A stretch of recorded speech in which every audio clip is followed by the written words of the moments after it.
Mesdames, Messieurs, bonsoir et bienvenue à ces nouveaux numéros de votre magazine Au-delà de l'actualité. Eh bien, l'actualité reste encore dominée par ce débat national autour de l'opportunité de réviser ou non la constitution de la République démocratique du Congo, avec en prime cette prise de position de l'Église catholique. La SENCO s'est dit prête à sensibiliser tous les fidèles catholiques et tous les Congolais de bonne volonté pour barrer la route à l'initiative de changer la constitution de la République démocratique du Congo pour permettre à l'actuel chef de l'État de briguer un troisième mandat. Eh bien, nous allons en parler. Nous allons donc dans un peu plus d'une demi-heure prendre donc l'aspect analyse, interprétation, mais aussi commentaires que les différents faits d'actualité en République démocratique du Congo appellent. Eh bien, pour parler de ces sujets et tant d'autres d'actualité, je reçois pour vous ce soir l'ambassadeur André Atundu Liongo, président national de la Convention pour la démocratie et la République, parti de la majorité présidentielle. Monsieur Atundu, bonsoir et surtout merci d'accepter notre invitation. Bonsoir, bonsoir, je vous en prie.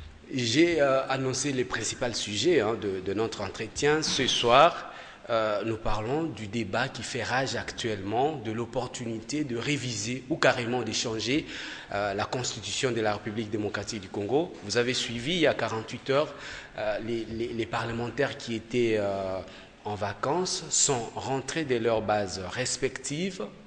Il y a eu des discours, notamment celui du président du Sénat, Léon Kengo-Adondo, qui s'interroge sur comment maintenir la cohésion nationale en changeant la Constitution si on ne peut pas briser le compromis.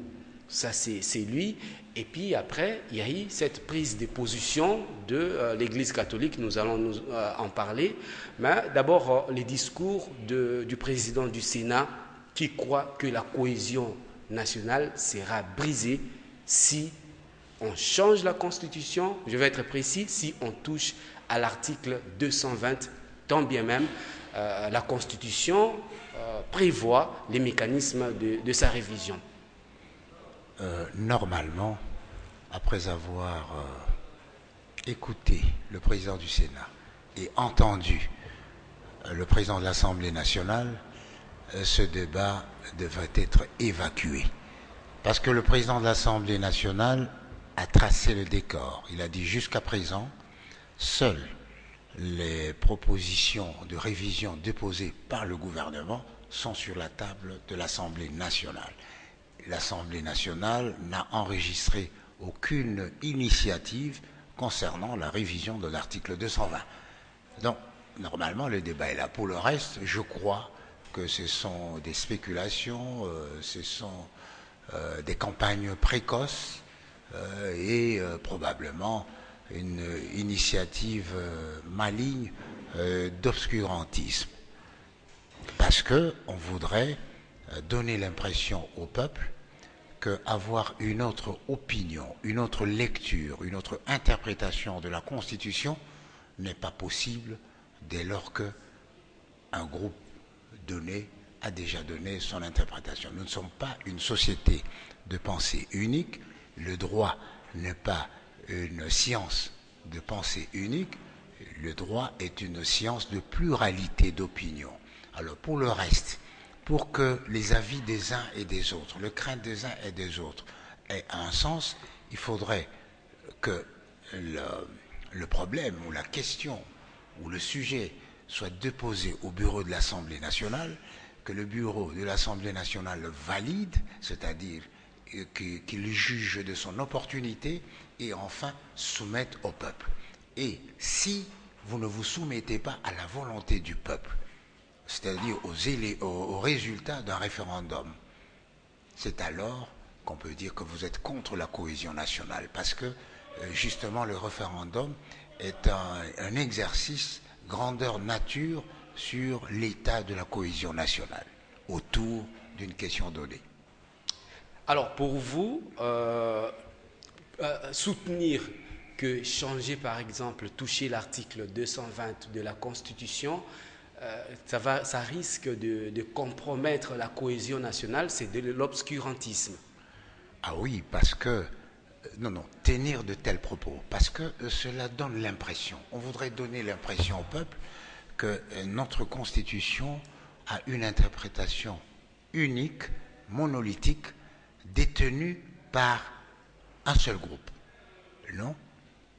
Aujourd'hui, c'est un débat qui avait commencé comme un débat presque de scientifique, débat politique, débat citoyen aujourd'hui. Tout le monde doit se prononcer. Tant mieux pour la démocratie. Mais à partir du moment où le dossier n'est pas déposé pour validation au bureau de l'Assemblée nationale, ce n'est qu'un exercice intellectuel et une spéculation politique. Ce n'est pas trop une spéculation dans la mesure où votre camp, le camp présidentiel, a déjà dit qu'il devra recourir au souverain primaire, donc le peuple, par les moyens du référendum pour que le peuple se prononce oui ou non si on peut changer ce qu'il y a dans la Constitution. La majorité présidentielle, je le répète, ne s'est jamais prononcée quant à ce. Il y a des personnalités, il y a des partis de la majorité présidentielle, comme des personnalités de l'opposition, de la société civile. Eh bien, il y a des partis et des personnalités qui ont pris position. Les uns en se disant, tiens, pourquoi pas. Les autres, oui, on attend le président. Les autres, oui, on va l'accompagner. Tout comme ceux de l'opposition, il y en a qui disent, pas question. Il y a d'autres qui disent, après Kabila. Il y a d'autres qui disent, ben, ça n'intéresse pas le peuple. Alors, faut-il condamner les uns